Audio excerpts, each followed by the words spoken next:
শর্ত বাস্তবায়নের পদ্ধতি নিয়ে মতবিরোধের জেরেই ভেস্তে গেছে ইরান যুক্তরাষ্ট্রের বহুল আলোচিত বৈঠক। আন্তর্জাতিক গণমাধ্যমগুলোর তথ্য অনুযায়ী তেহরানের অবস্থান ছিল আগেই সব অর্থনৈতিক নিষেধাজ্ঞা সম্পূর্ণ তুলে নিতে হবে।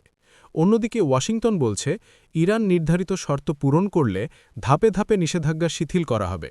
পাশাপাশি ইরানের উপর আন্তর্জাতিক পর্যবেক্ষণ জোরদার করা এবং দেশটির ক্ষেপণাস্ত্র কর্মসূচির সক্ষমতা কমানোর দাবিও জানায় যুক্তরাষ্ট্র।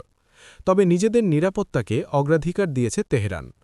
দীর্ঘদিনের বিরোধ মেটাতে এক টেবিলে বসে চিরপ্রতিদ্বন্দ্বী দুই দেশ ইরান ও যুক্তরাষ্ট্র।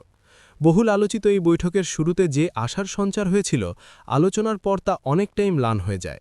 আন্তর্জাতিক গণমাধ্যম ও বিশ্লেষকদের মতে আলোচনায় বিভিন্ন বিষয় উঠে এলেও মূল গুরুত্ব ছিল ইরানের পারমাণবিক কর্মসূচি, দেশটির ওপর থেকে নিষেধাজ্ঞা প্রত্যাহার এবং আঞ্চলিক নিরাপত্তা ইস্যুতে সমাধান খোঁজা।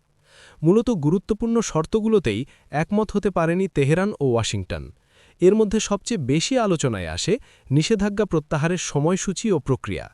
তেহরানের দাবি, আগে সব অর্থনৈতিক নিষেধাজ্ঞা পুরোপুরি তুলে নিতে হবে। তবে ওয়াশিংটন জানায় ইরান শর্ত পূরণ করলে ধাপে ধাপে নিষেধাজ্ঞা শিথিল করা হবে। একই সঙ্গে ইরানের শান্তিপূর্ণ পারমাণবিক কর্মসূচি চালু রাখা নিয়েও মতবিরোধ দেখা দেয় দুই দেশের মধ্যে। ওয়াশিংটনের দাবি, ইউরেনিয়াম সমৃদ্ধকরণ কঠোরভাবে সীমাবদ্ধ করতে হবে। তবে ইরান বলছে শান্তিপূর্ণ পারমাণবিক কার্যক্রম চালানোর অধিকার থেকে তারা সরে আসবে না। আলোচনার টেবিলে ইরানের ওপর নজরদারি নিয়েও বিতর্ক তৈরি হয়।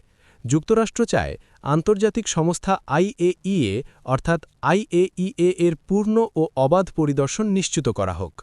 তবে এক্ষেত্রে সীমিত সুযোগ দেওয়ার পক্ষে তেহরান। পাশাপাশি ইরানের ব্যালিস্টিক ক্ষেপণাস্ত্র কর্মসূচি এবং মধ্যপ্রাচ্যে তাদের প্রভাব কমানোর দাবিও তোলে ওয়াশিংটন। কিন্তু ইরান এটিকে নিজেদের সার্বভৌম অধিকার হিসেবে উল্লেখ করেছে। সাক্ষাৎকার অনুবাদ। দুই-তিনটি গুরুত্বপূর্ণ ইস্যুতে আমাদের মধ্যে মতপার্থক্য রয়ে গেছে। এসব বিষয়ে আমরা একমত হতে পারিনি, তাই এই দফায় কোনো সমঝোতায় পৌঁছানো সম্ভব হয়নি। রিপোর্টার। এর আগে 2015 সালে ইরানের সঙ্গে 6টি দেশের একটি গুরুত্বপূর্ণ চুক্তি স্বাক্ষরিত হয়, যা joint comprehensive plan of action বা JCPOA নামে পরিচিত।